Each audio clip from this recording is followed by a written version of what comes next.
বিসমিল্লাহির রহমানির রহিম। আসসালামু আলাইকুম। সবাই কেমন আছেন? আশা করি সবাই আল্লাহর রহমতে ভালো আছেন। আমি আল্লাহর রহমতে আপনাদের দোয়ায় খুব ভালো আছি। Welcome to my channel.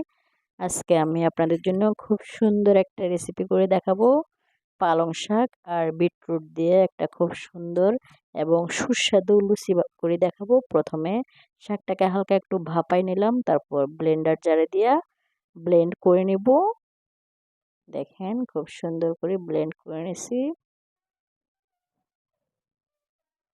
Blend করে নেওয়ার পরে এখন একটা পালং শাকের পেস্টটা দিয়ে একটা ডো তৈরি করব। লবণ দিয়ে দিলাম।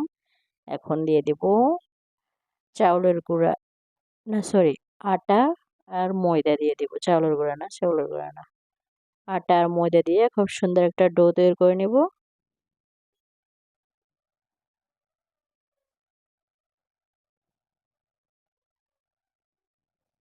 ডোটা তৈরি করা হয়ে গেছে। এখন আমি এই ডোটা রেখে দিব। এই পর্যায়ে নিয়ে নেব একটা বিটরুট। একটা বিটরুট খুব সুন্দর করে খোসা ছাড়িয়ে পিস পিস করে নেব। তারপর ধুয়ে নেব। বিটরুটটা কিন্তু সিদ্ধ করা লাগবে না, বিটরুট তো কাঁচাও খাওয়া যায়। ওই জন্য বিটরুটটা এই পর্যায়ে ব্লেন্ডার ঝাড়ে দিয়ে ধুয়ে পরিষ্কার করে ব্লেন্ডার জারে দিয়ে ব্লেন্ড করে দেব। ব্লেন্ড করে পেস্ট তৈরি করে নেব।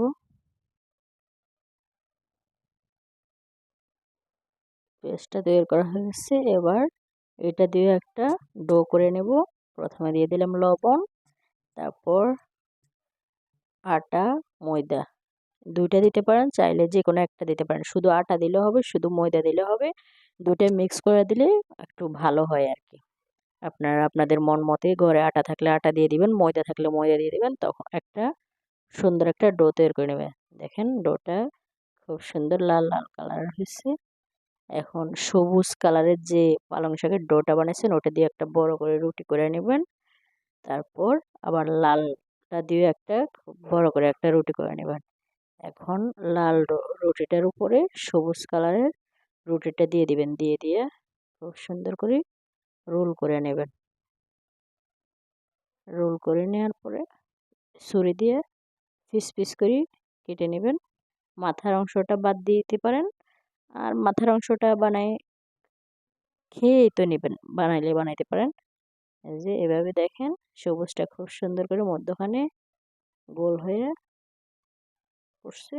এভাবে আপনারা লুচি করলে দেখতে সুন্দর হবে, ইউনিক হবে। বাচ্চারা গপাগপ খেয়ে নেবে। টিফিনে দিতে পারেন বা বিকেলের নাস্তা করতে পারেন, সকালের নাস্তায় নিতে পারেন, ওটা আপনাদের উপর। এই যে লুচিটা বানানো হয়ে গেছে, দেখেন খুব সুন্দর হয়েছে। হঠাৎ করে কেউ দেখলে বলবে কিভাবে বানানো হয়েছে, কিভাবে বানানো হয়েছে। প্রসেসটা কিন্তু খুবই সুন্দর। এখন ডিপ ফ্রাই করে লুচিগুলা ভেজে নিতে হবে এক এক করে। খাইতে খুবই মজা, দেখতে যেমন সুন্দর খাইতেও তেমন মজা। এভাবে আপনারা লুচি করে নিতে পারেন। যদি ভালো লাগে আমাদের চ্যানেলটা সাবস্ক্রাইব করবেন, লাইক কমেন্ট শেয়ার করবেন। দেখেন খুবই সুন্দর হয়েছে, আর এটা ডালের সাথে খুবই মজা। সবাই ভালো থাকবেন। আসসালামু আলাইকুম।